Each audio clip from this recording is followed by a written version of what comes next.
Good morning, I'm Diane Macedo. Thanks for streaming with us. In today's update, the White House has become a coronavirus hotspot. At least 24 people linked to President Trump have tested positive for COVID-19. The latest, top aide Stephen Miller, who was part of a debate prep session with the president last week. President Trump continues to recover in isolation. A White House spokesman this morning said that the president worked from the residence yesterday, but that safety precautions are underway in the event he decides to work from the Oval Office in the coming days. Trump has not been seen since he arrived back at the White House from Walter Reed Medical Center on Monday, but he has been very active on Twitter. He posted there saying he has ended talks on a coronavirus relief package, accusing House Speaker Nancy Pelosi of not negotiating in good faith. But in a later post, he called on Congress to approve money for personal stimulus checks, airlines, and small businesses. A federal appeals court ruled this morning that the Manhattan District Attorney can obtain President Trump's tax returns.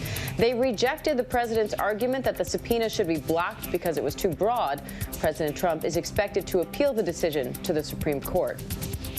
With just 27 days to go until Election Day, the vice presidential candidates will face off in Salt Lake City tonight.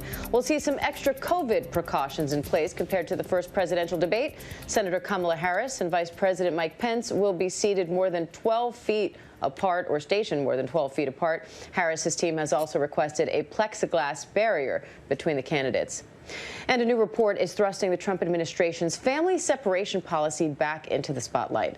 According to the New York Times, in May of 2018, former Attorney General Jeff Sessions ordered 5 U.S. attorneys to prosecute all undocumented immigrants, even if it meant separating parents from young children.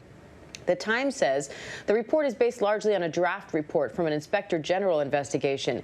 In that draft, the Inspector General reportedly writes that Sessions and other top officials knew the policy would separate families and hoped that that would deter future illegal immigration. The president later signed an executive order halting separations after widespread outrage. And turning now to the latest on Hurricane Delta. The Category 2 storm made landfall this morning in Mexico. Life-threatening storm surge and extreme winds are slamming the Yucatan Peninsula. Looking ahead, Delta is expected to cut through the Gulf of Mexico and head toward Louisiana. This could be a record-setting 10th storm to make landfall in the U.S. this year. Victor Oquendo has more on that. Good morning, Victor. Diane, Hurricane Delta is hammering the eastern tip of Mexico right now. I just spoke with somebody who's riding out the storm from their home in Cancun, and they tell me that the winds are so loud, it sounds like 2 trains passing along both sides of their house. The storm intensified from a tropical depression to a Category 4 hurricane in just over 36 hours, winds reaching 145 miles per hour yesterday, taking aim at the popular resort towns of Cancun and Cozumel. Mass evacuations taking place ahead of the storm's landfall. Residents boarding up, preparing for the storm. A group of workers seen securing a small plane, tying it down. The airport packed with people hoping to catch one of the last flights out before it shut down. Dawn Becker and her daughters made it there, but they were told to turn around. Vacationers stuck without a flight home, forced to ride out the hurricane in shelters, including Ben Bars and his girlfriend Erin Silvers. Once they arrived, they found rows of pool lounge chairs turned into makeshift beds. And we're talking about tens of thousands of guests that had to evacuate their hotels, our team included. A very long morning ahead for everyone in that region. Diane? All right, Victor, hoping everyone there stays safe. And now to a new technology that may help detect COVID-19 in schools. This new tool focuses on tracking symptoms and alerting administrators. Janae Norman has a closer look.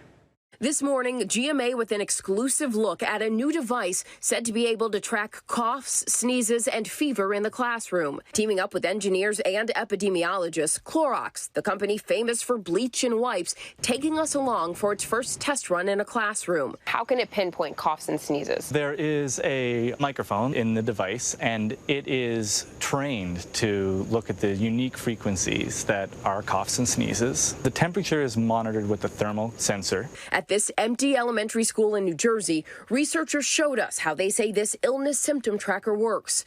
To replicate real coughs and sneezes, researchers played audio files, and staff used heated blankets and hand warmers to imitate fevers, all tracked on this dashboard accessible by computer. So it says 109 coughs and sneezes detected, 3 high temperature readings. This device, time and time again, is able to detect coughs and sneezes in the classroom. All along, this is a race between us and the virus, and any tool that we can use to give us a head start can really help. With the help of epidemiologists, Clorox says they determined the point at which teachers should take notice of possible illness in the classroom, depending on size and other factors. For example, if a class of 24 students reaches 66 total coughs and sneezes in a 7-hour period, an alert email is sent to administrators. But experts caution that just tracking symptoms won't catch all cases of COVID-19. One of the great challenges and mysteries of COVID is that people can be asymptomatic and still have COVID. That means no cough, no sneeze, no runny nose, no fever. And while Clorox is looking for 100 schools across the country to participate in a trial run of this device, other schools are turning to different technology. One Houston area school district dispatching specialized cameras that the district says can take the temperature of up to 30 people at a time, capturing readings while students walk into school or down hallways. And Motorola recently introduced an AI program it says can help schools by calculating the distance between people and monitoring building capacity. The software also aiming to track mask compliance. Florida Atlantic University confirming to ABC they're exploring using this technology in high traffic areas on campus like the library. And with this type of technology comes privacy concerns, but Clorox says its device does not record audio or gather any data that could identify students. Diane? All right, Janae Norman, pretty cool. Thanks. And tributes are pouring in for Eddie Van Halen this morning. The rock and roll icon erupted onto the world stage in the 1970s, redefining guitar playing for generations. ABC's Chris Connolly has more. Playing with finger-tapping flair and all those sizzling skills, Eddie Van Halen was a guitar god with an impish grin and a rare gift for musical invention.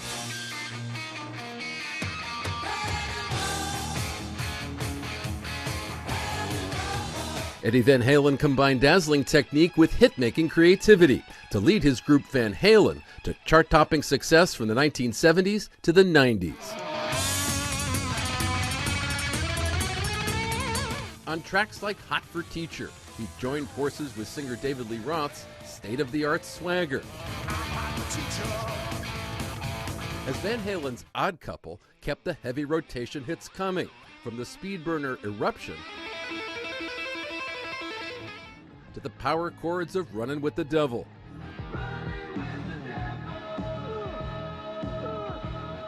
In '83, Eddie would get Michael Jackson played on rock radio, an almost unimaginable feat, with that single shred-tastic guitar solo on Beat It.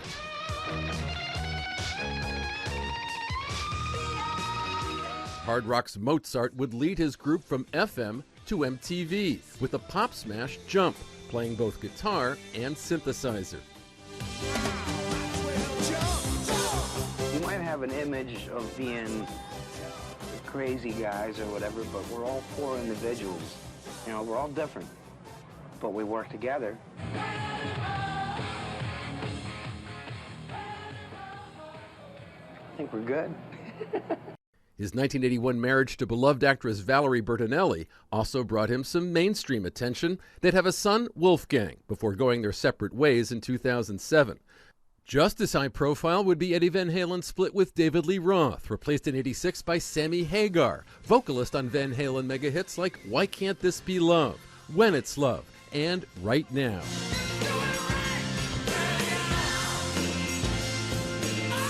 Eddie and Dave would re-team again in 2006, as Eddie would go on to face various health issues, would marry his second wife Janie, and son Wolf would join the band on bass. He was the best father I could ever ask for, Wolf said on social media Tuesday. Valerie Bertinelli sharing a message of her own, writing, "I'm so grateful Wolfie and I were able to hold you in your last moments. I will see you in our next life, my love." Eddie Van Halen died of cancer on Tuesday at the age of 65. His stature and influence on generations of guitarists live on, along with his pushing the limits virtuosity. Or as David Lee Roth put it, what a long, great trip it's been. Eddie Van Halen came out of the rock clubs here around Los Angeles to become one of the most admired guitarists of his time. He'll be missed And he'll be remembered, Diane. That's for sure, Chris. So many guitarists still trying to play like Eddie Van Halen. Thanks for that. And Facebook has announced it is banning groups promoting the conspiracy theory QAnon from all of its platforms. ABC's Kenneth Moten has more on that in Tech Bites. In today's Tech Bites, Facebook's crackdown on QAnon. Facebook says it is removing all pages and groups linked to the conspiracy theory, whether they promote violence or not. The company's critics say the new effort may be too little, too late to make any difference. Petco has stopped selling electronic shock collars used to train dogs, and it started an online petition calling on its competitors to do the same. Petco says shock collars have been shown to increase fear, anxiety, and stress in dogs. And we may be less than a week away from seeing the new iPhone. Apple has announced a product launch for next Tuesday. Last month, the company unveiled its new Apple Watch and iPad, but no iPhone. Apple had warned the new device's debut would be delayed a few weeks. Those are your Tech Bites. Diane, I just downloaded and updated my new iOS update. How did the kids say it? I don't know. Back to you. I don't know. I very rarely do it, Kenneth, I have to confess. And that does it for this ABC News Live update. I'm Diane Macedo. Thanks for joining us. And remember, ABC News Live is here for you all day with the latest news, context, and analysis. Up next, GMA's top stories, and I will see you back here at 3 p.m. with Terry Moran for the breakdown. Stay safe.